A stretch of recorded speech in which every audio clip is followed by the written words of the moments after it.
دوستانی عزیز در شهر دوشنبه هستیم. با درجه برف زده است که امروز 1 مارس هست.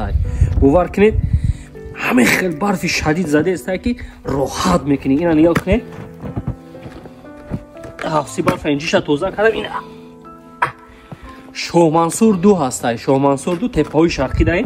اینا در همینجا 35 سانتی متر زیاد برف هست. باور کنید اینا نگاه کنید توزیعش میکنید برفی خوب. اگر این با 1 ماه پیش میبود انیق 2 ماه 3 ماه تمام میکنه. اینا نگاه کنید برف اینا